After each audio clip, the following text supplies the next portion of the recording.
So हाँ जी dear students, we are going to start some important problems based on the vector addition and subtraction. हमने ये देखा था last कुछ lectures में कि अगर हमने दो वेक्टर्स को ऐड करना है तो दो तरीके से ऐड होता है. एक होता है रिजल्टेंट का मैग्नीट्यूड फाइंड करना, जिसका रिलेशन है A square plus B square plus 2ab cos theta under root. ये रिजल्टेंट का मैग्नीट्यूड है और जो डायरेक्शन होती है रिजल्टेंट की वो टेंजेंट बीटा से पता चलती है और बीटा यहाँ पर ए वेक्टर के साथ एंगल होता है और इसमें हमारे पास ये रिजल्ट होता है B cos theta A plus B cos theta denominator में और बी साइन थीटा न्यूमिनेटर में. तो ये रिजल्टेंट फाइंड करने का तरीका है. If you want to add two vectors तो this is for addition. Okay, subtraction के लिए ये सेम फॉर्मूला बन जाता है हमारे पास under root A square plus B square minus 2ab cos theta. ये सब्ट्रैक्शन के लिए है अगर आप दो वेक्टर्स को सब्ट्रैक्ट करना चाहते हैं. और उस केस में जो डायरेक्शन आती है बच्चे वो आती है बी साइन थीटा अपॉन ए माइनस बी कॉस थीटा से. और अगर आपके पास वेक्टर कंपोनेंट फॉर्म में है तब रिजल्टेंट वेक्टर जो है वो सिंपली होता है हमारे पास ए वेक्टर प्लस बी वेक्टर. उसमें जस्ट आपने कंपोनेंट्स को ऐड करना होता है like this x1 plus x2 I cap, y1 plus y2 j cap, z1 plus z2 k cap.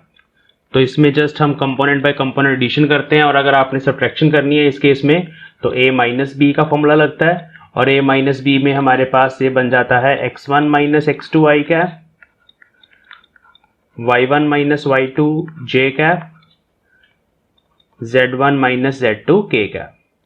ये सब ऐड हो जाते हैं हमारे पास और ये हमारे पास सब्ट्रैक्शन ऑफ टू वेक्टर्स है इन कंपोनेंट फॉर्म. ये सारे रिलेशंस हैं जो अभी हम यूज करेंगे. तो फर्स्ट एग्जांपल हमारे पास जो है बच्चे, उस एग्जांपल में हमें ये प्रूव करना है we have to state some properties of vector addition. Basically ये प्रॉपर्टीज हैं, प्रॉपर्टीज ऑफ वेक्टर एडिशन. और उसमें जो फर्स्ट प्रॉपर्टी है ये एग्जाम में प्रूव करने के लिए बहुत बार आती है स्कूल एग्जाम्स में और ये प्रॉपर्टी है prove that vector addition is commutative. Prove that vector addition is commutative. Now what is the meaning of this property? इसका मतलब है बच्चे अगर आपके पास दो वेक्टर्स हैं, एक ए वेक्टर है और एक बी वेक्टर है and you want to add these two vectors, ठीक है, तो आप इस तरीके से भी ऐड कर सकते हैं ए प्लस बी वेक्टर और आप ऐसे भी लिख सकते हैं B vector plus A vector. Means आप दो तरीके से रिजल्टेंट निकाल रहे हैं. एक आपने R1 रिजल्टेंट निकाला, उसमें आपने ए में बी को ऐड किया और एक रिजल्टेंट आपने और निकाला R2 वेक्टर, उसमें आपने क्या किया बी वेक्टर में ए को ऐड कर दिया. तो ये कम्यूटेटिव होती है. इसका मतलब कि यहाँ पर जो R1 R2 आएगा वो दोनों वेक्टर इक्वल आएंगे. R1 will be equal to R2 vector. और इस प्रॉपर्टी को ऐसे भी स्टेट किया जाता है, इसकी स्टेटमेंट ऐसे भी लिखी जाती है बच्चों कि जो a प्लस बी होता है वो b प्लस a के बराबर होता है. मीन्स आप जैसे मर्जी लिख लो, चाहे आप 2 में 6 ऐड करो या 6 में 2 ऐड करो, रिजल्ट इज ऑलवेज सेम. वैसे ही आप a वेक्टर में b वेक्टर को ऐड करो या b में a को ऐड करो, रिजल्ट इज सेम. तो अभी हम इसका प्रूफ करेंगे. इसको प्रूफ कैसे करना है तो आपने डायग्राम बना के इसका प्रूफ करना है. Is very easy. Late us suppose this is your a vector and this is b vector. Okay, अब आप रिजल्टेंट फाइंड करना चाहते हैं. ये पॉइंट O है, ये पॉइंट P है, ये वाला पॉइंट Q है. तो अभी अगर हम इसके रिजल्टेंट की बात करें, triangle law of vector addition लगा दें तो उस केस में आप जब R वेक्टर को लिखेंगे तो R मैंने बोला था इसके टेल से उसके हेड तक ड्रॉ होता है और ये क्लोजिंग साइड होती है बाय ट्रायंगल लॉ और इसका ऑर्डर भी ऑपोजिट होता है. तो अगर हम यहाँ पर लिखें from triangle OPQ, OQ vector, what is OQ vector? Red वाला OQ वेक्टर है O से लेके Q तक. ये किसके बराबर है? ये ट्रायंगल लॉ हमें बोलता है कि ये OP vector plus PQ vector के बराबर है. और OP वेक्टर यहां पर A वेक्टर है और PQ वेक्टर यहां पर B वेक्टर है. ये उनके नाम है और ये हमारे पास OQ के बराबर है. Equation number 1. अब उसके बाद बच्चे आपने डायग्राम में क्या करना है, आपने ए वेक्टर के पैरेलल एक और साइड यहां पर बनानी है, बिल्कुल उसके पैरेलल और लेंथ भी सेम जितनी ए वेक्टर की है। ऐसे ही आपने बी वेक्टर के पैरेलल एक और साइड बनानी है, बिल्कुल उसके पैरेलल, मीन डायरेक्शन भी सेम और साथ साथ लेंथ भी सेम। अब अगर ये पी क्यू जो है वो बी वेक्टर है तो यहां पर ओ एस ये भी हमारे पास बी वेक्टर होगा, और अगर ये नीचे वाला ओपी ए वेक्टर है तो ये ऊपर वाला भी हमारे पास ए वेक्टर होगा। तो now we will use triangle, ध्यान से देखेंगे, ओ क्यू एस। अब अगर ओ क्यू एस ट्रायंगल को देखा जाए तो यहां पर भी ये जो क्लोजिंग साइड है वो आर वेक्टर ही बन रही है रिजल्टेंट, लेकिन इसमें अगर हम इस आर वेक्टर को लिखना चाहते हैं, मींस ओ क्यू वेक्टर को लिखना चाहते हैं, तो वो ट्रायंगल लो अभी आपने इस ऊपर वाले ट्रायंगल में लगाना है जिसको मैं अभी शेड करने वाला हूं। तो अगर आप ऊपर वाला ये वाला ट्रायंगल देखो जिसको मैंने अभी शेड किया है, तो उस ट्रायंगल में अगर आप लॉ लगाएंगे तो आप कैसे लिखेंगे कि ये जो ओ क्यू वेक्टर है ये O S vector plus S Q vector है।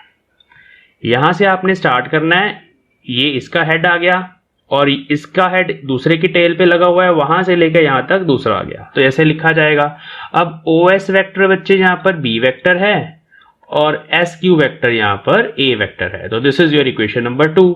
अब 1 और 2 अगर दोनों को कंपेयर करें आप तो दोनों ही ओ क्यू के बराबर हैं, इसका मतलब A vector plus B vector is equal to B vector plus A vector. तो अगर एग्जाम में इस तरह का क्वेश्चन आ जाए आपने इसको ऐसे प्रूव करना है। This was the first property. Now the second property is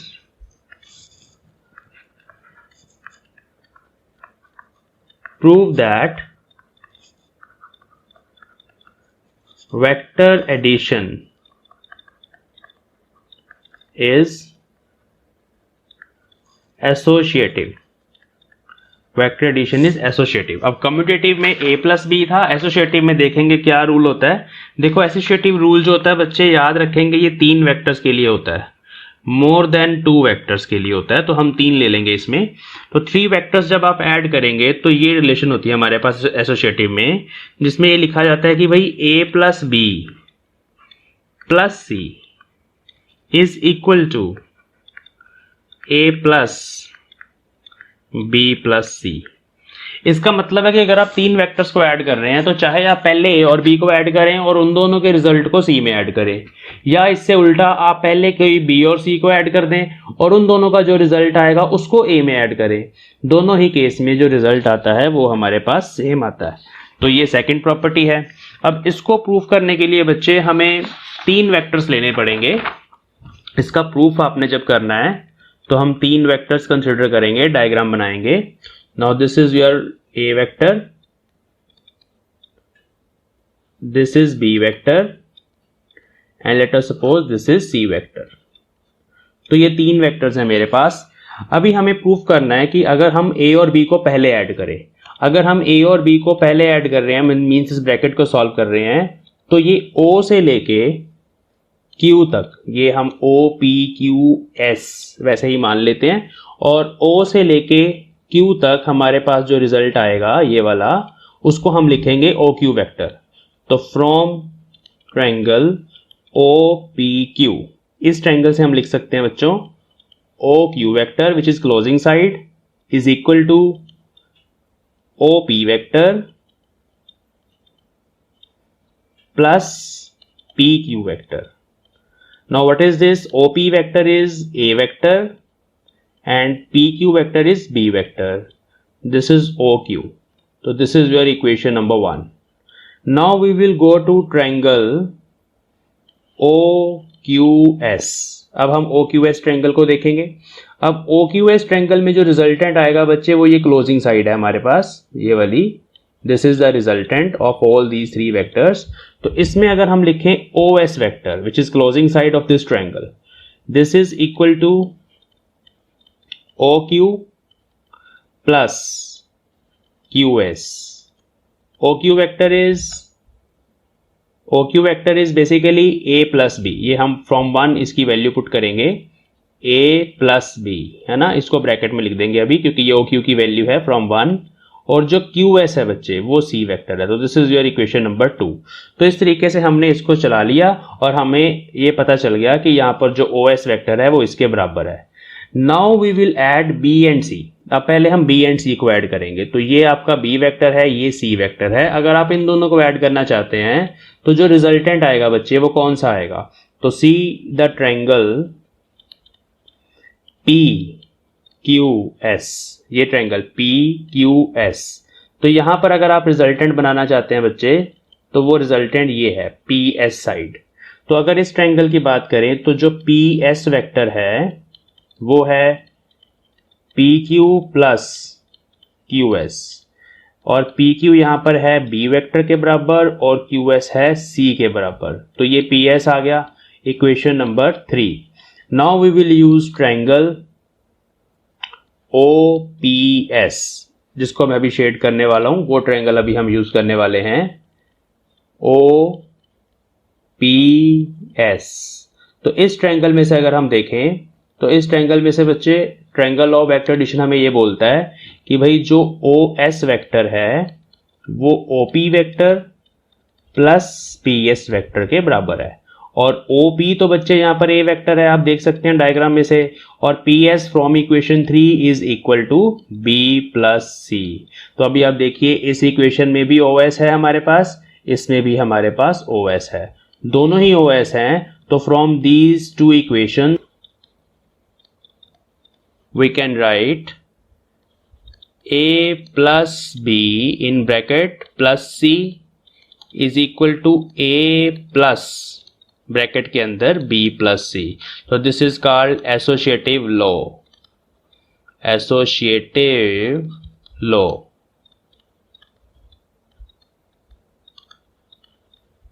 of vector addition. तो इस तरह की प्रॉब्लम्स 1 मार्क में या 2 मार्क्स में प्रूफ करने के लिए आ जाती हैं। अभी हम करेंगे एक और question which is NCERT question. NCERT में हमारे पास 4 इनइक्वालिटीज हैं, जिसमें से एक आध इनइक्वालिटी हर बार स्कूल के एग्जाम्स में डाल दी जाती है। तो वो अभी हम करने वाले हैं। आप अगर एनसीईआरटी की बुक खोलेंगे उसमें आपको ये क्वेश्चन मिलेगा। तो इस क्वेश्चन के 4 पार्ट्स हैं, मैं पहले सब स्टेटमेंट्स बता दूं आपको। तो एक पार्ट है हमारे पास कि भाई A vector plus B vector is less than equal to A vector plus B vector. यहां पर ये जो मैं 2 लाइंस ड्रॉ कर रहा हूं बच्चे साइड्स पे, ये बेसिकली मोड है। Mode means magnitudes. तो this is first identity that we have to prove. Second identity is A plus B mod is greater than equal to mod A minus mod B. This is second identity। ये 2 addition की हैं। Next है A vector minus B vector का mode, ये किसके बराबर होता है? ये लेस देन इक्वल टू होता है mod A plus mod B। और लास्ट है हमारे पास फोर्थ आइडेंटिटी, उसमें हमारे पास A vector minus B vector का mode greater than equal to होता है mode A minus mode B। तो ये 4 आइडेंटिटीज हैं बच्चे जो हम लोगों ने प्रूफ करनी है। ठीक है, तो इनको प्रूफ करने के लिए हम पहले समझेंगे कि स्टेटमेंट का मतलब क्या है। ध्यान से समझना है, समझना बहुत इंपॉर्टेंट है। सॉल्व करना बहुत आसान है, रट्टा भी लग जाता है, लेकिन समझना बहुत इंपॉर्टेंट है। देखो, अगर ऐसे लिखा गया है A प्लस B का मोड, एक्चुअली ये क्या है? देखो, A vector plus B vector, ये बेसिकली 2 वेक्टर्स का रिजल्टेंट होता है, ये R वेक्टर होता है ना। अब अगर हम इसका मोड लिख दें तो उसका मतलब है कि R वेक्टर का मैग्नीट्यूड। तो इसका मतलब actually R vector means A plus B का जो रिजल्टेंट आएगा उसका मैग्नीट्यूड, ये इस चीज का मतलब है। अब आपको ये चीज तो पता ही है, मैं फर्स्ट आइडेंटिटी प्रूफ करने जा रहा हूं, आपको ये चीज तो पता ही है कि जो R वेक्टर का मोड है वो इस फॉर्मूले के अकॉर्डिंग हमारे पास ऑलरेडी है A square plus B square plus 2AB cos theta, ये इसके बराबर होता है। ये तो हमें पता ही है, ऑलरेडी ये चीज हमारे पास है। अब हमें बताना है कि ये जो R वेक्टर है ये mode A plus mode B के या तो बराबर होगा या उससे छोटा होगा। ये हमारा जो है वो रिजल्ट है, इसके बराबर होगा। इसका क्या मतलब है? देखिए, यहां पर मोड ए का मतलब है सिर्फ और सिर्फ ए का मैग्नीट्यूड ऑफ ए ओनली, और बी के मोड का मतलब है मैग्नीट्यूड ऑफ बी ओनली। ठीक है जी, ओके। अब यहां पर ये cos थीटा पे डिपेंड कर रहा है। अब इसकी वैल्यूज जो हैं, इस एक्सप्रेशन की जो वैल्यू है वो cos थीटा पे डिपेंड कर रही है बच्चों। अब cos थीटा की वैल्यूज अगर आपको पता है तो ये -1 से लेके +1 के बीच में लाई करती हैं। मैक्सिमम वैल्यू cos थीटा की +1 होती है और मिनिमम वैल्यू -1 होती है। अब cos थीटा बच्चे +1 कब होता है? When theta is 0 degree, and cos theta जो है वो -1 कब होता है? When theta is 180 degree. ये कुछ सिंपल कॉन्सेप्ट्स हैं जो अभी हम इसमें यूज करेंगे। तो अभी अगर आपने a प्लस बी की मैक्सिमम वैल्यू लिखनी है, इसकी मैक्सिमम वैल्यू लिखनी है अभी हमें, मीन्स हमें लिखना है a प्लस बी की मैक्सिमम वैल्यू। तो वो मैक्सिमम किसके बराबर आएगी? देखेंगे ध्यान से, जब आप इस cos थीटा को 1 पुट कर देंगे, क्योंकि cos थीटा की वैल्यू इस एक्सप्रेशन में 1 से लेके -1 में कुछ भी हो सकती है डिपेंडिंग अपॉन एंगल। बट अगर cos थीटा 1 हो जाए तो उसका मतलब है कि ये r जो है ये मैक्स हो जाएगा, मैक्सिमम। r मैक्स होने का मतलब है कि ये a प्लस बी का मोड जो है वो मैक्स हो जाएगा। तो मीन्स इस एक्सप्रेशन की मैक्सिमम वैल्यू किसके बराबर रहेगी? वो तब आ जाएगी हमारे पास जब cos थीटा 1 होगा। तो cos थीटा 1 होगा तो एक्सप्रेशन क्या बन जाएगा? a² plus b² plus 2ab। Very simple, cos theta को 1 पुट कर दिया। तो दिस इज मैक्सिमम, ब्रैकेट में लिखेंगे when cos theta is 1। Very simple. अब इसको सॉल्व कर लें। ये क्या बन गया? ये बन गया a प्लस बी का होल स्क्वायर अंडर रूट, और ये बन गया a प्लस बी।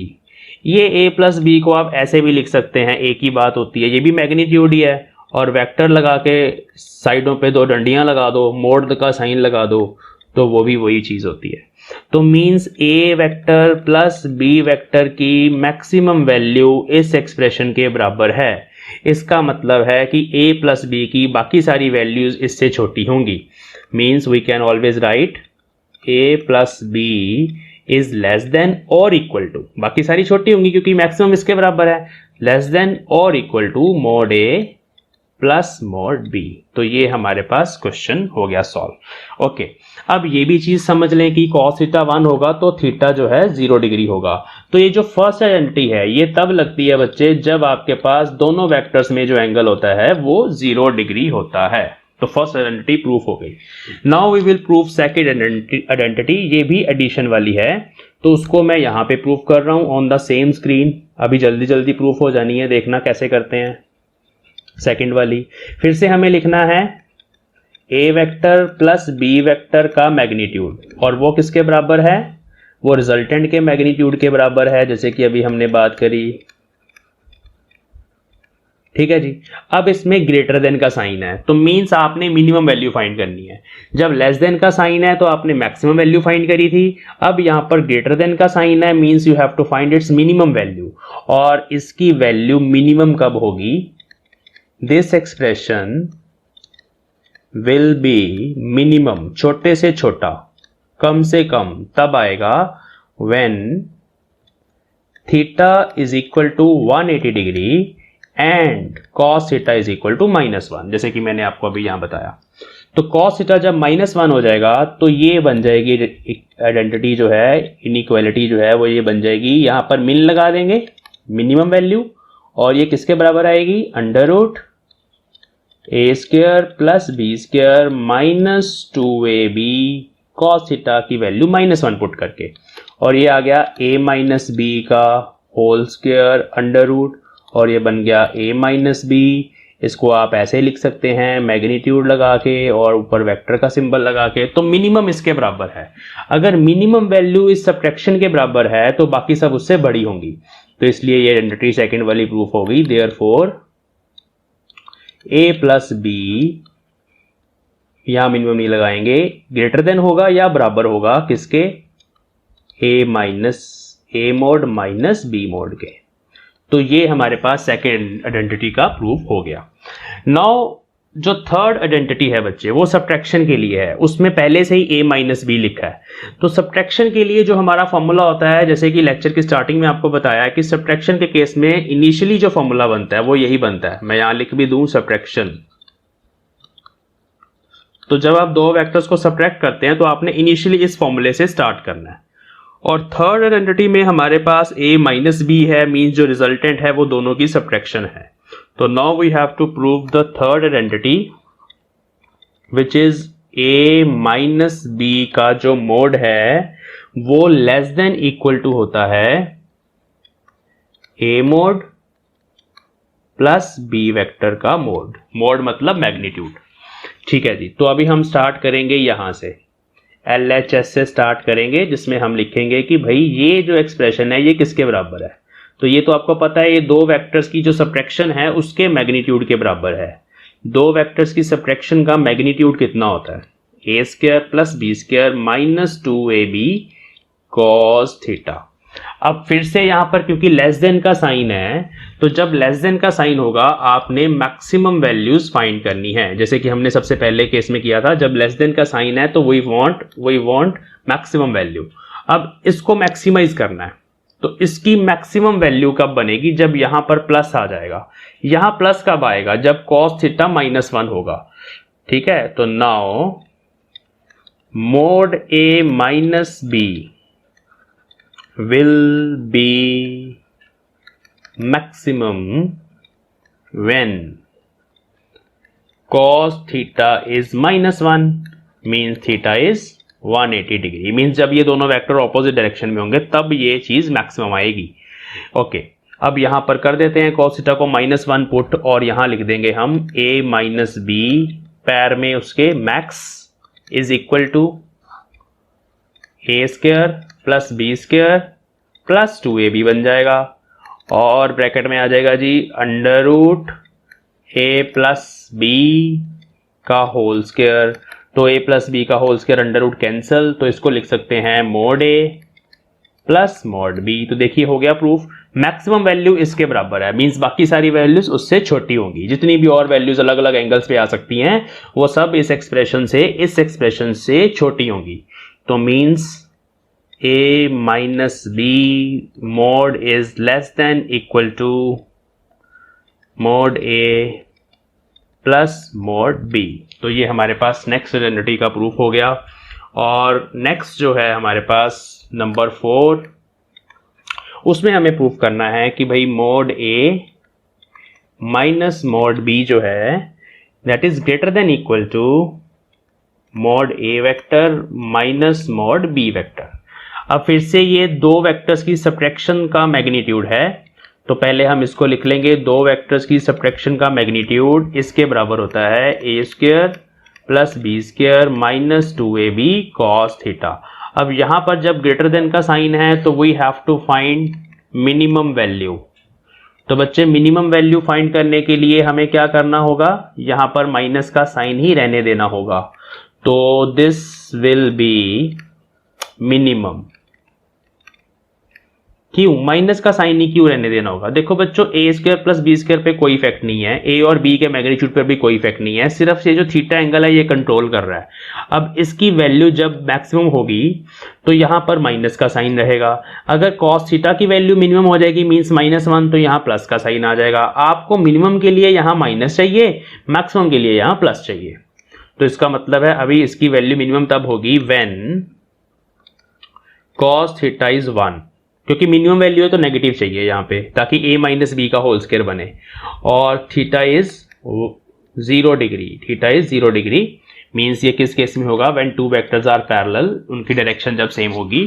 तो फिर हम लिख सकते हैं कि भाई a माइनस बी की जो मिन वैल्यू है वो under root a square plus B square minus 2ab के बराबर है, और वो a माइनस बी के होल स्क्वायर के बराबर है, और वो mod a minus mode b के बराबर है। तो मिनिमम इसके बराबर है, तो बाकी सारी वैल्यूज अलग अलग एंगल्स में जो आएंगी वो हमेशा इससे बड़ी ही होंगी। So they are greater than equal to mode a minus mode B. तो ये चार की चार आइडेंटिटीज, इनमें से कोई एक आइडेंटिटी आपके एग्जाम में आपसे पूछी जा सकती है। Two balls are rolling, roll कर रही हैं on a surface, are rolling on a surface, one has velocity components, one has velocity components Vx is equal to 1 meter per second, Vy is equal to under root 3 meter per second. Second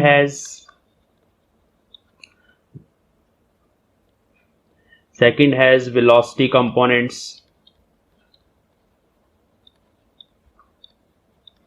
और वो हैं बच्चे Vx dash is equal to 2 meter पर second and Vy dash is equal to 2 meter पर second. ठीक है, if both are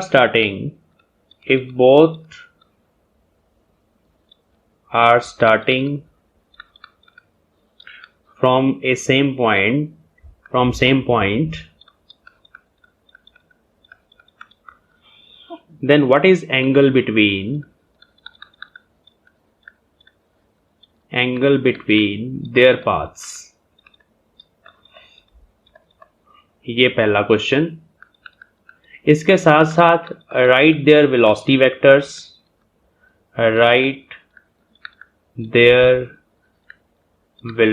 vectors, concept को समझाने के लिए। Third part, find their speeds also, find their speed होती है बच्चे वेलोसिटी का magnitude of velocity is called speed. हर किसी बॉल की स्पीड कितनी है वो भी हमें बताना है, वेलोसिटी वेक्टर्स लिखने हैं और दोनों में एंगल बताना है। तो क्या सिचुएशन है बच्चे हमारे पास, ये हमारे पास एक्स वाई प्लेन है, एक्स वाई। अब इस एक्स वाई प्लेन में जो फर्स्ट बॉल है, बॉल 1, उसकी वेलोसिटी ये है, उसका एक्स कंपोनेंट है 1 मीटर पर सेकेंड। मैं यहां पर मार्कर्स लगा देता हूं 1 2 3 4 और इधर भी 1 2 3 4। ठीक है बच्चों, और अभी हमारे पास है कि भाई जो फर्स्ट बॉल है उसका x component of velocity is 1, तो यहां ऐसे डॉट लगाया जाता है एक्स एक्सिस पे, और Y component of velocity is √3, तो √3 इज एक्चुअली अराउंड 1.7, तो 2 से थोड़ा छोटा आएगा, तो यहां पर इस डॉट लगा देते हैं एक यहां पर, और इसकी वैल्यू हम √3 लिख देते हैं, अप्रोक्सीमेटली √3 ही है इसकी वैल्यू। ओके, तो अगर अब जहां पर ये दोनों लाइंस इंटरसेक्ट करेंगी वहां पर हम इसका वेलोसिटी वेक्टर ड्रॉ कर सकते हैं। ये इसका वेलोसिटी वेक्टर है, पहली बॉल का वेलोसिटी वेक्टर v1 वेक्टर ये है। अब अगर आपने वेलोसिटी वेक्टर लिखना है फर्स्ट बॉल का, तो उसको कैसे लिखा जाता है, ये फॉर्मूला होता है Vx i कैप, एक्स की तरफ जो वेलोसिटी है, प्लस Vy j कैप। तो इसको आप ऐसे लिखेंगे, फिर Vx इज 1 तो i कैप बचा सिंपली, एंड Vy इज √3, तो ये बन गया √3 j कैप। तो this is velocity vector of first ball. Second ball का वेलोसिटी वेक्टर अभी हमें बनाना है यहां पर, उसके लिए मैं ग्रीन कलर यूज कर रहा हूं बच्चों। उसका एक्स कंपोनेंट है 2 मीटर पर सेकेंड, तो यहां 2 पर एक पॉइंट आ गया, और उसका y कंपोनेंट भी जो है वो भी 2 मीटर पर सेकेंड है, और दूसरा पॉइंट मेरे पास इस 2 पे आ गया। ये लाइन इस 2 की बन गई और ये इसकी बन गई, यहां पर डॉट आ गया, ये सेकेंड का वेलोसिटी कंपोनेंट है, ये ग्रीन वाला वेलोसिटी वेक्टर है ऐसे। ठीक है जी, ये v2 वेक्टर है। अब v2 वेक्टर को भी अगर आप लिखना चाहते हैं तो कैसे लिखा जाएगा, 2i cap plus 2j cap, meter पर सेकेंड। चलो जी, दोनों वेलोसिटी वेक्टर आ गए। अभी आपको इन दोनों के पाथ्स में एंगल फाइंड करना है, मींस आपने इन दोनों वेक्टर्स में जो एंगल थीटा है उस थीटा को फाइंड करना है। ठीक है जी, कैसे फाइंड करेंगे, अगर आपको बच्चे ये पहली वेलोसिटी का पूरा एंगल पता लग जाए θ1 और दूसरी वेलोसिटी का पूरा एंगल पता लग जाए θ2, तो थीटा जो आएगा आपके पास इन दोनों में जो एंगल है वो ये वाला वेक्टर जो बड़ा वाला एंगल है, सॉरी θ1 माइनस θ2 आ जाएगा। अभी मतलब अगर आप ये दोनों एंगल्स जान लो, ग्रीन वाला ट्रायंगल देखो, इस ग्रीन वाले ट्रायंगल में से आपने ये वाला एंगल फाइंड करना है, ये वाला एंगल, तो आप लिख सकते हैं ना, लेट अस सपोज ये θ2 एंगल है और ये θ1 है, तो अगर आप थीटा 2 लिखना चाहते हैं, tan theta 2, very very simple, right angle triangle यही है आपके सामने, tan theta 2 is perpendicular which is 2, base which is also 2। तो ये तो राइट एंगल ट्रायंगल से बता दिया। ये 2 और 2 क्या है, ये एक्चुअली वेलोसिटी के ही कंपोनेंट्स हैं, y component upon x component. तो एंगल का हमेशा ही फॉर्मूला होता है tan theta is y component of vector upon x component of vector when they are perpendicular. अब ये दोनों कट गए, 1 आ गया, तो tan थीटा की वैल्यू 1 कब आती है, जब थीटा 2 आपके पास 45 डिग्री होता है। तो थीटा 2 आपके पास 45 आ गया। अब हम रेड वाले वेक्टर की बात करते हैं। रेड वाले वेक्टर का हमारे पास है tan थीटा 1। उसके लिए हमें ये परपेंडिकुलर, ये ब्लू वाला है, मैं उसको दोबारा से ड्रॉ कर रहा हूँ बच्चे, मैं उस परपेंडिकुलर को रेड से ड्रॉ कर रहा हूँ। ये परपेंडिकुलर है और इसकी वैल्यू किसके बराबर है, √3 के बराबर। तो ये परपेंडिकुलर है √3 और बेस 1 है, ये रहा, तो मीन्स इसकी वैल्यू √3 आ गई। और ये √3 कब आती है, when angle is 60 degree, means यहाँ पर थीटा 1 आएगा आपके पास 60 डिग्री सेकंड एंगल, ठीक है। और आप इसको डायरेक्टली यहाँ से भी निकाल सकते थे, जब जैसे ही आपको वेलोसिटीज गिवन आई तो आप वहां से लिख सकते थे कि भाई इसका angle tan theta 1 is y component which is √3 upon x component which is 1। तो ये वहां से आपके पास √3 आ जाता और 60 डिग्री, दोनों एंगल्स आ गए। Now theta is theta 1 minus theta 2 means 60 minus 45, इसको सॉल्व करेंगे तो 15 डिग्री, मीन्स इन दोनों बॉल्स के जो पाथ्स हैं उसमें जो एंगल होगा दैट विल बी 15 डिग्री। ये दोनों बॉल्स ऐसे इस पाथ के अलोंग चलेंगी, जिधर वेलोसिटी वेक्टर होता है ना वही डायरेक्शन ऑफ मोशन होती है। तो ये दोनों बॉल्स इन पाथ्स को फॉलो करेंगी, यूनिफॉर्म वेलोसिटी है, कांस्टेंट स्पीड है, इसको फॉलो करेंगी। अब अगर आपने स्पीड निकालनी है, स्पीड होता है बच्चे वेलोसिटी का मैग्नीट्यूड, तो स्पीड के लिए आप क्या करेंगे, this is your first vector, इसका मैग्नीट्यूड निकालना चाहते हैं आप बच्चे, तो बड़ा आसानी से निकल आएगा। क्या आएगा इसका मैग्नीट्यूड, x कंपोनेंट का स्क्वायर प्लस y कंपोनेंट का स्क्वायर अंडर रूट। तो मैं यहां पे सॉल्व कर रहा हूं, v1 का magnitude under root 1 square plus √3 का स्क्वायर, तो ये हमारे पास आ गया अंडर रूट 4 और वो आ गया 2 के बराबर। तो 2 मीटर पर सेकेंड जो है वो फर्स्ट बॉल की स्पीड है, और सेकेंड बॉल के लिए हमारे पास v2 आएगा 2 square plus 2 square means under root 8 means 2√2 meter पर सेकेंड। तो ये स्पीड्स हैं। तो इस तरह से वेक्टर्स की जो एप्लीकेशन है नेक्स्ट चैप्टर में, जब हम motion of a particle along straight line पढ़ेंगे या motion of particle in plane पढ़ेंगे, तो वहां पर ये सारे कॉन्सेप्ट्स आपके काम आने हैं कि एंगल्स कैसे निकालने हैं, स्पीड्स कैसे निकालनी है, वेलोसिटीज कैसे निकालनी है। तो हमें एक वेक्टर लिखना है, जैसे 3D में वो वेक्टर है जिसका हेड है हमारे पास एट पॉइंट 4 3 2 और जिसकी टेल है हमारे पास एट पॉइंट 3 2 1। इस वेक्टर को हमें कंपोनेंट फॉर्म में लिखना है।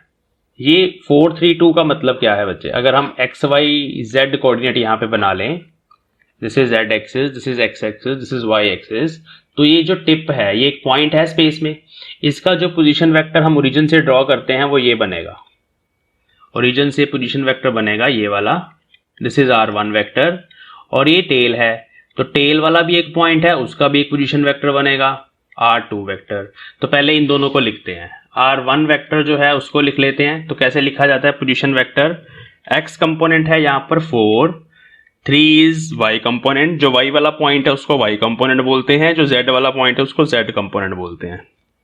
तो r1 vector is 4i cap plus 3j cap plus 2k cap, this is your r1 vector. What is r1, this is called position vector of point, ये वाला point, ठीक है।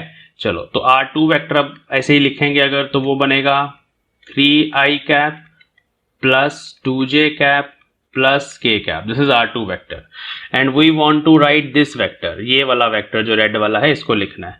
तो बच्चे कैसे होता है, यहाँ पर हेड है, यहाँ पर टेल है, तो हेड वाला वेक्टर जो भी हमने लिखा ये हेड वाला वेक्टर है वेक्टर की, और ये टेल वाला है। तो हमारे पास फॉर्मूला होता है final position minus initial position, तो हेड माइनस टेल भी आप लिख सकते हैं, तो उसका पोजीशन वेक्टर बनेगा, वो वेक्टर बनेगा, उसको ए वेक्टर लिख लेते हैं।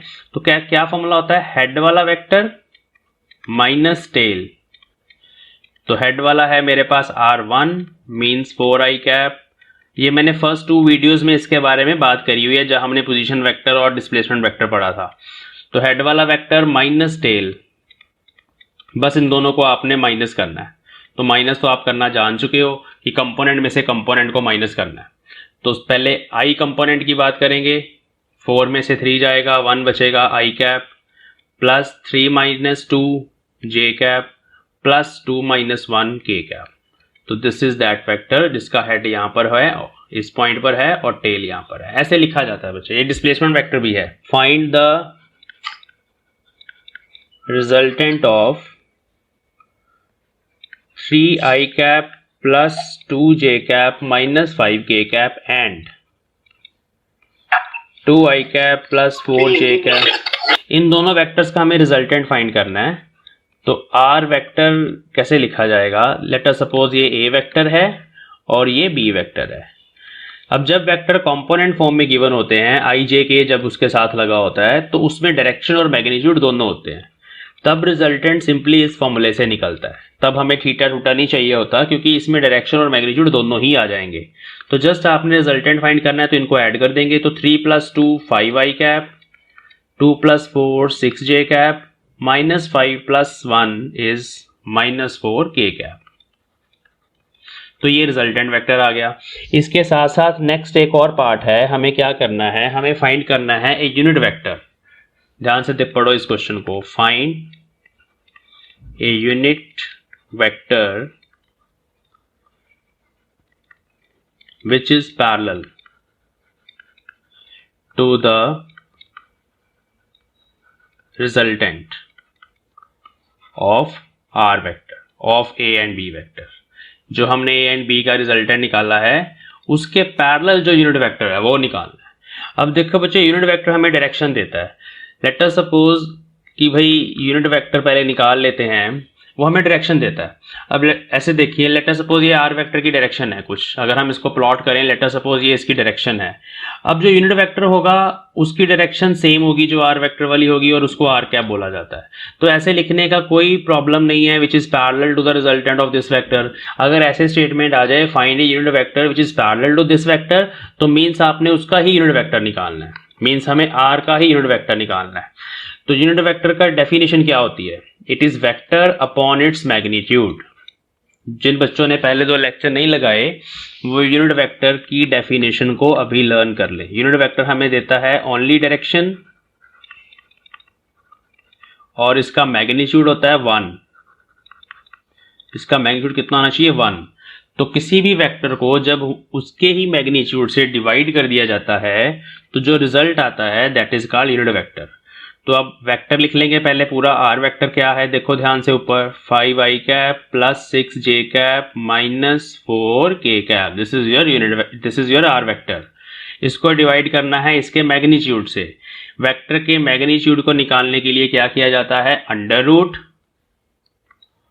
x कंपोनेंट का स्क्वायर मीन्स 5 का स्क्वायर प्लस y कंपोनेंट का स्क्वायर मीन्स 6 का स्क्वायर प्लस z कंपोनेंट का स्क्वायर मीन्स -4 का स्क्वायर। इस इक्वेशन को हम सॉल्व कर लेंगे तो ये बन जाएगा 5 I cap plus 6 J cap -4 K cap divided by, wait screen, हाँ, डिवाइडेड बाय 25 प्लस 36 प्लस 16। बस इसको आप सॉल्व करके इसी फॉर्म में लिख दे, अंडर रूट की फॉर्म में। तो this is the unit vector. अब स्टेटमेंट को ध्यान से जैसे जैसे लिखा गया है वैसे वैसे मैथमेटिकल इक्वेशन में लिखने की कोशिश करेंगे। वो कह रहा है x को जब इन दोनों के रिजल्टेंट में ऐड कर दिया जाता है तो हमें मिल जाता है unit vector along y axis. Now the first question is what is unit vector along y axis? Unit vector along जो हमें y एक्सिस की डायरेक्शन बताता है वो कौन सा होता है? वो होता है j कैप। अगर आपको बोला जाता है unit vector along x axis तो वो होता है i cap. Unit vector along z axis वो होता है k कैप। तो यहाँ पर j कैप आ जाएगा हमारे पास, जैसे कि क्वेश्चन में बोला है। और जो स्टेटमेंट बोल रही है वो ये बोल रही है कि अगर हम x vector plus r vector कर दें, r इन दोनों का रिजल्टेंट है, तो हमारे पास आ जाता है unit vector along y axis. तो जस्ट इस इक्वेशन में हमने सब कुछ पुट कर देना है और वहां से x निकाल लेना है। तो देखिए कैसे सॉल्व होगा, पहले r निकाल लेंगे फिर इस इक्वेशन में पुट करेंगे। This is equation number 1। तो पहले हम r वेक्टर निकाल लेते हैं। r vector is a vector plus b vector, इन दोनों को ऐड करेंगे तो 3 + 2 5i कैप। देखो ये 3 ये 2 दोनों को ऐड किया मैंने, 5 आ गया।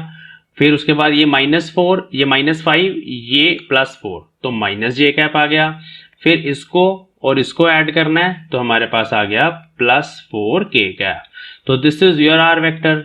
अब इसको हम इस इक्वेशन में पुट करेंगे तो क्या बनेगा, x vector plus 5i cap -j cap +4k cap, it gives you j cap. हमें x निकालना है तो x यहाँ रहने दो, बाकी सारी क्वांटिटी उधर ले जाओ। तो बनेगा -5i कैप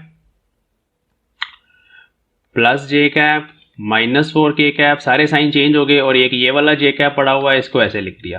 तो जब आप इसको सिंप्लीफाई करेंगे तो कैसे ऐड करना है इसको, देखो i कैप अकेला ही पड़ा हुआ है, ये अकेला ही रहेगा। j कैप 2 है हमारे पास, ये दोनों ऐड हो जाएंगे और -4k कैप हमारे पास सिंगल है, तो ये आ गया। तो this is your vector x, जिसको हम इन दोनों के रिजल्टेंट में अगर ऐड करेंगे तो हमारे पास unit vector along y axis आ जाएगा। ए बर्ड, तो दिस इज ए बर्ड। ये बर्ड जो है जी ये उड़ रहा है और उड़ते उड़ते इसने क्या किया, इसने कुछ डिस्प्लेसमेंट कवर किया। हैज डिस्प्लेसमेंट, चल भी सकता है उड़ भी सकता है, तो इसका एक डिस्प्लेसमेंट है 12 मीटर। ड्यू ईस्ट, ईस्ट की तरफ 12 मीटर चला। फिर उसके बाद 5 मीटर ड्यू नॉर्थ, नॉर्थ की तरफ 5 मीटर चला and 6 meter vertically up, vertically up. तो जैसे लेट अस सपोज ये हमारे पास है नॉर्थ साउथ ईस्ट वेस्ट, और यहां से अगर हम ऊपर की तरफ चले जाएंगे ये वाली direction, this is vertically up. चलो तो ये डायग्राम है, हमें क्या निकालना है, find its displacement, find its displacement.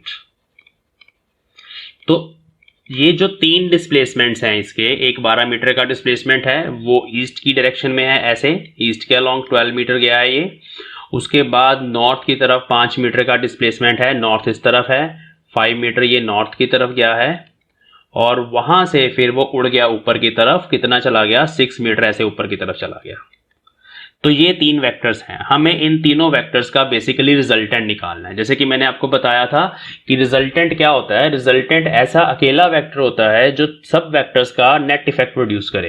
तो यहाँ पर 3 डिस्प्लेसमेंट्स हैं अलग अलग डायरेक्शंस में, उन तीनों का जो नेट इफेक्ट है वो हमें रिजल्टेंट देगा। तो पहले इन तीनों वेक्टर्स को लिख लेते हैं हम, फिर हम रिजल्टेंट लिख लेंगे, उसका बहुत आसान है। तो ईस्ट की तरफ आप मान लेना आई कैप, किसी भी तरफ आई कैप मान सकते हैं। तो लेट अस सपोज ईस्ट की डायरेक्शन को रिप्रेजेंट करने के लिए जो यूनिट वेक्टर है वो आई कैप है, नॉर्थ की तरफ हमारे पास जे कैप है और वर्टिकली अप हमारे पास के कैप है। देखिए ये तीनों डायरेक्शंस म्यूचुअली परपेंडिकुलर हैं, ईस्ट और नॉर्थ वैसे ही परपेंडिकुलर होते हैं।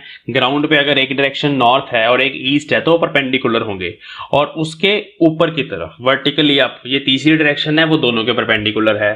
तो जब ऐसे हो तो हम आई जे के से उनकी डायरेक्शंस मान सकते हैं। तो अभी 3 डिस्प्लेसमेंट्स हैं, एक है डिस्प्लेसमेंट 1, वो है बच्चे 12 आई कैप, क्योंकि ईस्ट की तरफ हमने आई कैप माना है तो 12 आई कैप पहला वेक्टर है। दूसरा वेक्टर हमारे पास क्या है, 5 नॉर्थ की तरफ 5 जे कैप मीटर्स में, और तीसरा वेक्टर है हमारे पास 6 के कैप, ये भी मीटर्स में। तो हमें नेट डिस्प्लेसमेंट निकालना है, तो वो इन तीनों वेक्टर्स का, क्योंकि अब इसमें डायरेक्शंस भी हैं मैग्नीट्यूड्स भी हैं, तो एंगल वाला फॉर्मूला भी मैं नहीं करवा रहा, वो नहीं लगेगा, हमें कंपोनेंट वाला फॉर्मूला लगाना है। तो कंपोनेंट में जस्ट ऐसे लिखा जाता है और इनको इस तरह से ऐड करके आप लिख सकते हैं। तो this is the net displacement vector. Now if you want to find the magnitude कि वो कितना ऊपर गया है यहां से लेके यहां तक, उसका नेट डिस्प्लेसमेंट कितना है, ये लेंथ कितनी है, तो हम क्या करेंगे, इस वेक्टर का मैग्नीट्यूड फाइंड कर लेंगे। तो ये बनेगा 12 का स्क्वायर प्लस 5 का स्क्वायर प्लस 6 का स्क्वायर। इसको सॉल्व कर लेंगे, 144 प्लस 25 प्लस 36। तो जब आप इस एक्सप्रेशन को सॉल्व करेंगे यू विल गेट 14.31 मीटर्स। तो वो अपनी ओरिजिनल पोजीशन से इतना दूर गया है और इस डायरेक्शन में गया है। ये डायरेक्शन यहाँ से निकलेगी। डायरेक्शन अगर फाइंड करनी है तो बच्चे यूनिट वेक्टर फाइंड करना पड़ेगा। तो ये यूनिट वेक्टर आपको क्या देगा, डायरेक्शन ऑफ डिस्प्लेसमेंट, डिस्प्लेसमेंट की डायरेक्शन यूनिट वेक्टर देगा। और उसका फॉर्मूला क्या था, अभी बोला था, वेक्टर अपॉन इट्स मैग्नीट्यूड। ये जो मैं ऐसे लिखता हूं ना 2 लाइंस लगा के और ऐसे, इसका मतलब होता है सिर्फ मैग्नीट्यूड, उस क्वांटिटी का मैग्नीट्यूड। जैसे मान लो फोर्स है 10 न्यूटन अलोंग ईस्ट, तो उसमें जो सिर्फ 10 न्यूटन है ना वो मैग्नीट्यूड है। तो वेक्टर पूरा लिखेंगे, यहां पर वेक्टर की वैल्यू सब्स्टिट्यूट करेंगे और इसको हम इसी के मैग्नीट्यूड से डिवाइड करेंगे। तो इसका मैग्नीट्यूड 14.31 हमने ऑलरेडी निकाल लिया है। तो this gives you only direction. तो this is the unit vector along its displacement. तो मैं चाहता हूं कि ये बेसिक्स आपको ना अच्छे से क्लियर हो जाए, क्योंकि काइनेमेटिक्स में वेक्टर्स बहुत ज्यादा यूज होने वाले हैं। जैसे जैसे हम आगे बढ़ते चले जाएंगे काइनेमेटिक्स में वेक्टर बहुत काम आएंगे। तो जैसे कि बोला गया है कि आर वेक्टर पी और क्यू का रिजल्टेंट है, तो इसका मतलब है एक तो आप ये इक्वेशन लिख सकते हो, R vector is equal to P vector plus Q vector, एक ये स्टेटमेंट लिख सकते हो। बट ये वेक्टर फॉर्म में है, इसमें डायरेक्शन भी है मैग्नीट्यूड भी है, लेकिन जो हमें प्रूफ करना है उसमें आर का स्क्वायर आ रहा है। और क्योंकि यहां पर वेक्टर का सिंबल नहीं लगा हुआ तो इसका मतलब है कि ये सिर्फ मैग्नीट्यूड है।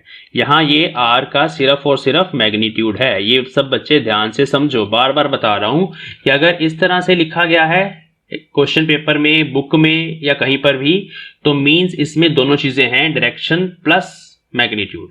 अगर सिंपली आर या ऐसे लिखा गया है तो मींस सिर्फ और सिर्फ उस वेक्टर का मैग्नीट्यूड। और अगर इस तरह से नोटेशन दी गई है तो मतलब यूनिट वेक्टर सिर्फ और सिर्फ डायरेक्शन। ये चीजें समझनी बहुत ज्यादा जरूरी हैं। तो अभी यहां पर हमें आर का मैग्नीट्यूड चाहिए। तो अगर आपने ये लिख लिया कि ये रिजल्टेंट है, तो फिर इसके मैग्नीट्यूड का फॉर्मूला क्या है जो हमने कल ड्राइव किया था, P square plus Q square plus 2pq cos theta, where theta is angle between these two vectors. इसको ऐसे भी लिख सकते हैं, हमें आर स्क्वायर चाहिए। Okay, now the second part is on reversing the direction of Q. अगर हम क्यू की डायरेक्शन को रिवर्स कर दे तो रिजल्टेंट एस वेक्टर बन जाता है। अब क्यू की डायरेक्शन को रिवर्स करने का क्या मतलब है, ध्यान से समझेंगे। उसका मतलब है कि एस वेक्टर जो है वो पी माइनस क्यू के बराबर है, प्लस नहीं माइनस, क्योंकि डायरेक्शन रिवर्स करने से क्या होता है, वेक्टर जो है वो नेगेटिव वेक्टर बन जाता है। अगर ये हमारे पास क्यू वेक्टर है तो माइनस क्यू वेक्टर इस तरफ बन जाएगा, ठीक है। अब इसको कैसे लिखा जाता है, ये चीज बहुत इंपॉर्टेंट है, समझने वाली है। देखो ध्यान से, late us suppose this is P vector and this is Q vector, और इन दोनों का रिजल्टेंट जैसे कि क्वेश्चन में मेंशन्ड है वो है ये वाला R vector. Now on reversing the direction of Q, let us reverse the direction of Q diagrammatically. यहां से टेल स्टार्ट होगी और हेड इधर, मींस अगर ये वाला ग्रीन वाला क्यू है तो ये ब्लू वाला माइनस क्यू वेक्टर है। नेगेटिव वेक्टर पता है ना तुम्हें, लेंथ सेम रहती है, डायरेक्शन रिवर्स हो जाती है, तो ये माइनस क्यू है। अब ध्यान से बताओ मुझे, अगर हमारे पास ये p की डायरेक्शन, ये q की डायरेक्शन, इन दोनों में एंगल थीटा था, ये वही एंगल थीटा है जो हमने यहां पुट किया है, तो अब p वेक्टर और माइनस q वेक्टर में कितना एंगल है, अगर ये एंगल थीटा है, टोटल कितना होता है ये लाइन वाला एंगल 180 डिग्री। यहां से लेके यहां तक टोटल एंगल कितना है 180 डिग्री। हमें कितना निकालना है, जिसको मैं अभी पिंक में मेंशन करूंगा, हमें p की डायरेक्शन जो ये वाली है और माइनस क्यू की डायरेक्शन ये वाली है, ये वाला एंगल बताना है कितना है अभी के लिए। तो वो होगा 180 degree minus theta, 180 degree minus theta होगा ये वाला एंगल। तो इस एंगल को हम यहां पे अभी सब्स्टिट्यूट करेंगे। तो एस वेक्टर का magnitude P square plus Q square plus 2pq, यहाँ आएगा cos 180 माइनस थीटा। और वैसे भी ध्यान रखेंगे, शॉर्ट में सुनो, मैं कुछ बोलने वाला हूं, ध्यान से इस लाइन को सुनो। अगर दो वेक्टर्स में एंगल थीटा है, अगर दो वेक्टर्स में एंगल थीटा है, तो उन वेक्टर्स में से अगर हम एक की डायरेक्शन को रिवर्स कर देंगे तो उनमें एंगल बनेगा 180 माइनस थीटा। इस पॉइंट को याद रखना है। दो वेक्टर्स में एंगल थीटा है तो एक की डायरेक्शन रिवर्स करने पर एंगल आ जाएगा 180 माइनस थीटा। अब cos 180 माइनस थीटा, थोड़ा मैथ्स यूज होगा यहाँ पे बच्चों। आई होप आपको ये चीजें ध्यान में होंगी क्योंकि आपने 10th में पढ़ी हुई हैं।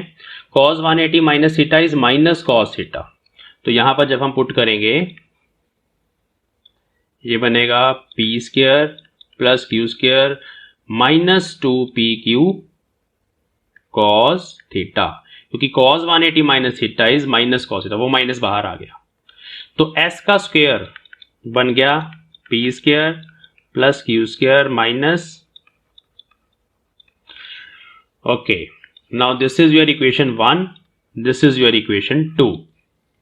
अब आप देखो आपने क्या प्रूव करना था। आपके पास आर स्क्वायर आ गया, ये रहा, आपके पास एस स्क्वायर आ गया, वो ये रहा। इन दोनों को हम ऐड कर देंगे तो क्या होगा, R square plus S square आपके पास आ जाएगा।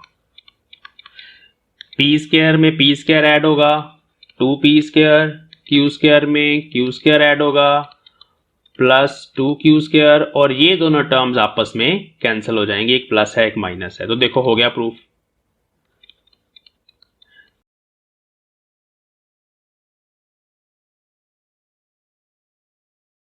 इसका मास हम 1 kg ले लेते हैं, ठीक है। और लेट अस सपोज इस तरफ हमारे पास 4 न्यूटन फोर्स लग रही है और यहाँ से लेट अस सपोज 60 डिग्री के एंगल पे हमारे पास एक और 4 न्यूटन फोर्स इस मास पे लग रही है। इस वर्टिकल डायरेक्शन पर भी इस पे फोर्स लग रही है विच इज 6 न्यूटन, और इस डायरेक्शन में भी फोर्स लग रही है विच इज 2 न्यूटन, और एक फोर्स इस डायरेक्शन में भी लगाई जा रही है विच इज 6 न्यूटन। और ये वाली जो फोर्स है ये लेट अस सपोज 45 डिग्री का एंगल, 45 डिग्री का एंगल बना रही है विद दिस डायरेक्शन, 45 डिग्री, ठीक है बच्चों।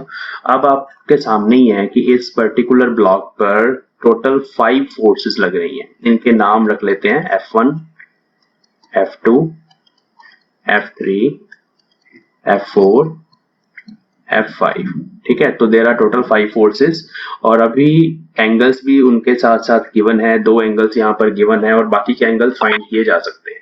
तो अब बहुत आसान है, जब भी आपने इस तरह की प्रॉब्लम को सॉल्व करना है तो आपने इन सारी फोर्सेस को एक्स एक्सिस और वाई एक्सिस के अलोंग रिजॉल्व कर लेना है। ये हमारा एक्स एक्सिस है, ये हमारा वाई एक्सिस है, रिजॉल्व कर लेना। अब देखिए जैसे F1 फोर्स है, F1 तो ऑलरेडी ही एक्स एक्सिस के अलोंग है, तो मींस हमारे पास जो फर्स्ट फोर्स है वो एज इट इज ड्रॉ हो जाएगी एक्स एक्सिस के along, this is your F1।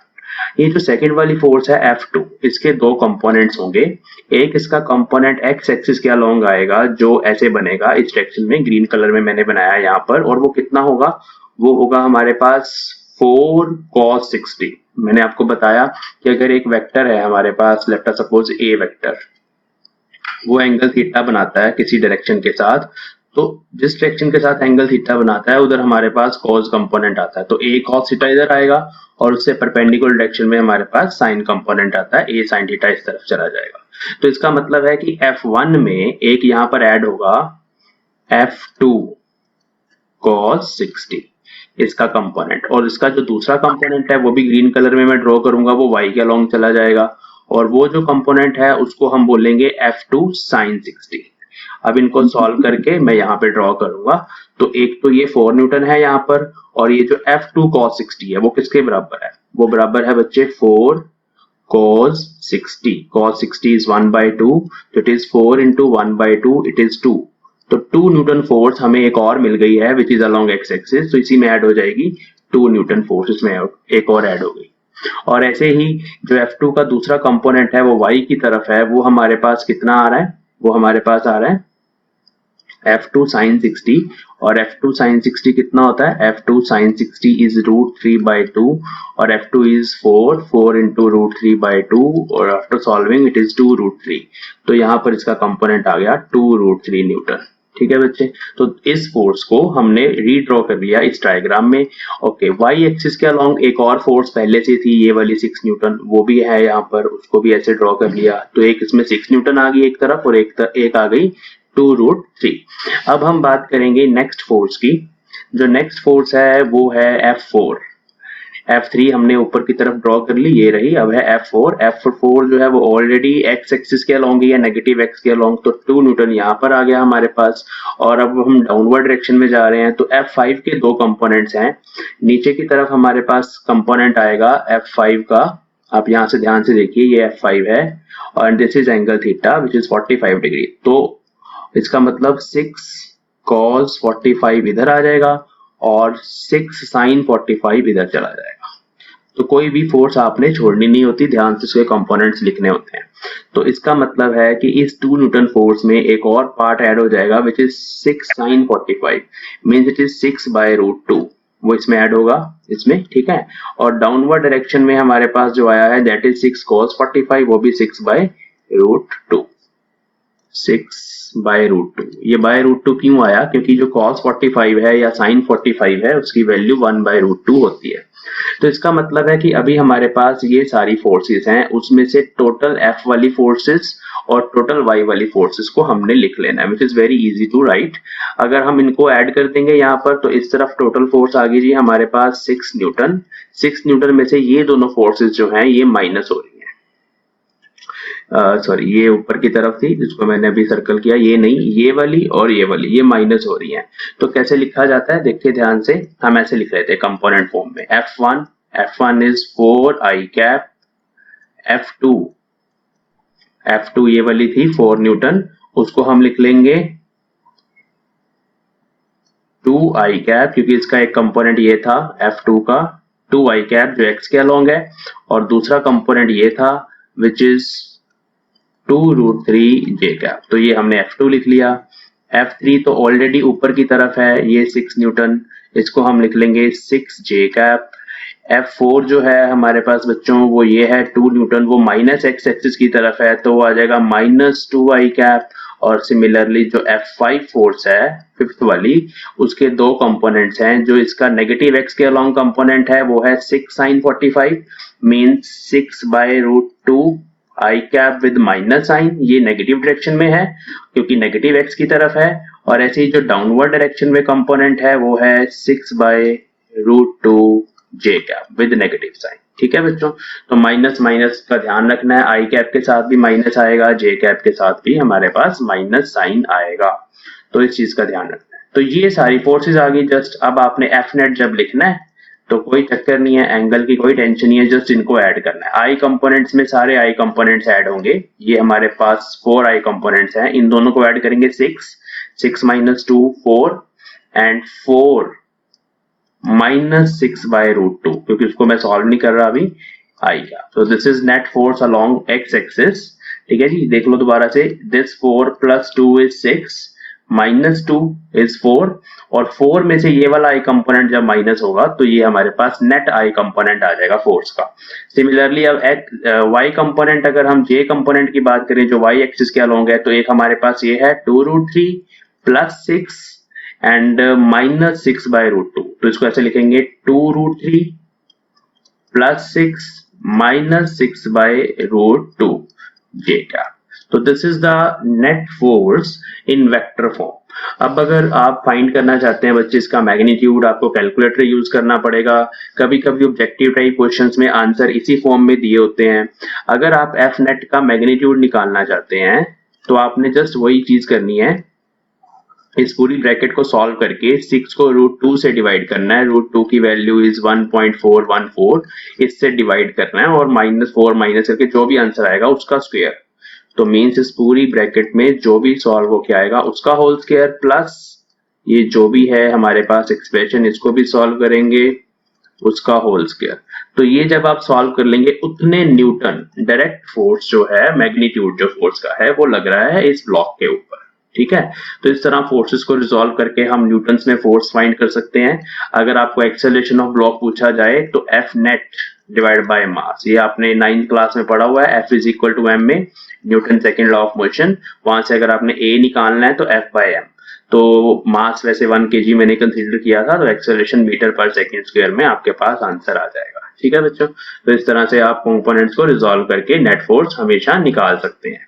सिर्फ नेट फोर्स ही नहीं, इस तरह के और भी वेक्टर्स हैं हमारे पास। लेट अस सपोज डिस्प्लेसमेंट की बात करता है, तो एक डिस्प्लेसमेंट कह रहा है जी इस तरफ है, दूसरा डिस्प्लेसमेंट इस तरफ है, तीसरा इस तरफ है, चौथा फिर यहाँ है, पांचवा यहाँ है, और उसका एंगल जो है वो वर्टिकल के साथ 45 डिग्री है। तो जब आपने इस तरह के एग्जांपल्स करनी है, 10 मीटर ये है, 2 मीटर ये है, 5 metre, let us suppose this is 3 metre and this is 10 metre.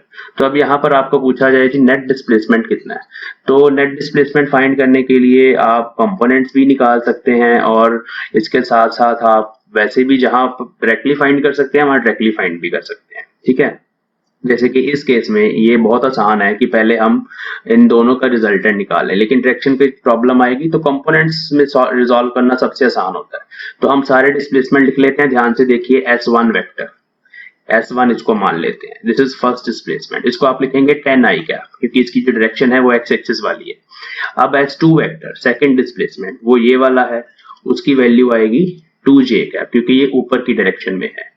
S3 vector वो राइट हैंड साइड पे है, राइट हैंड साइड पे हमारे पास x एक्सिस होता है, इसको हम लिख लेंगे 5i कैप। ये डायरेक्शंस लिखनी आनी बहुत इंपॉर्टेंट है कि हम i कैप j कैप कैसे चूज कर रहे हैं।